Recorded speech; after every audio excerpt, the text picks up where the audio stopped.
চলে আসলাম নতুন একটি ভিডিও নিয়ে, যা দেখলে আপনাদের মন প্রাণ সব জুড়িয়ে যাবে।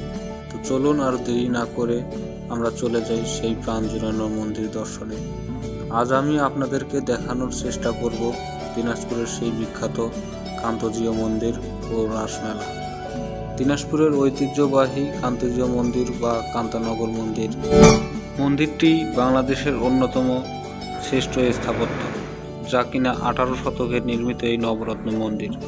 মন্দিরের টেরাকোটা শিল্প, দৃষ্টিনন্দন কারুকাজ ও মন্দিরের মনোরম পরিবেশ দেশি বিদেশি পর্যটকদের মুগ্ধ করে তোলে। এটি আমাদের দিনাজপুরে অবস্থিত। তো বন্ধুরা, আপনারা যারা ঢাকা কিংবা দক্ষিণাঞ্চল থেকে আসবেন বা আসতে চাচ্ছেন এই রাসমেলায়, আপনারা ঢাকা গাবতলী কিংবা মহাখালী বাস স্ট্যান্ড থেকে উত্তরাঞ্চলের যে কোনো গাড়ি ধরে হানিফ এসআর বা শ্যামলী এসে নামতে হবে আপনাদেরকে দিনাজপুর বাস টার্মিনালে। সেখান থেকে একটি অটো রিজার্ভ করে চলে আসতে হবে দিনাজপুরের কাহারুল এর কান্তানগরে। এখানে এসে যখন মন্দিরটি পরিদর্শন করবেন, আপনাদের মন প্রাণ সব জুড়িয়ে যাবে। বাংলাদেশের উত্তরাঞ্চলের ঐতিহ্যবাহী ও সংস্কৃতি স্থাপত্য শৈলীর যেন এক অনন্য নিদর্শন দিনাজপুর কান্তজিউ মন্দির।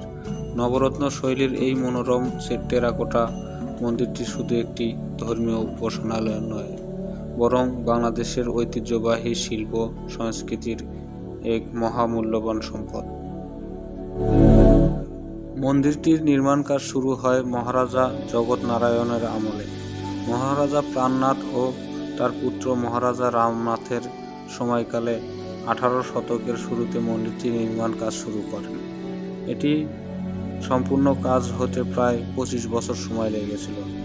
এই মন্দিরের গায়ে ফুটে উঠেছে রামায়ণ ও মহাভারতের কাহিনী, কৃষ্ণলীলা, গ্রামীণ জীবন, যুদ্ধ, নৌকা যাত্রা ও প্রাণীর দৃশ্য এবং সামাজিক ঘটনা ও সংস্কৃতি।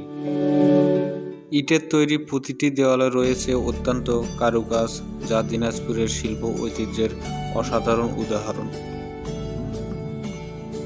তো বন্ধুরা, আপনারা মন্দিরটি পরিদর্শন করুন।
আমরা মন্দিরটির 7টি পাকে পরিক্রমা করে মন্দিরে প্রণামী করে এবারে চলে আসলাম একটু মেলায়।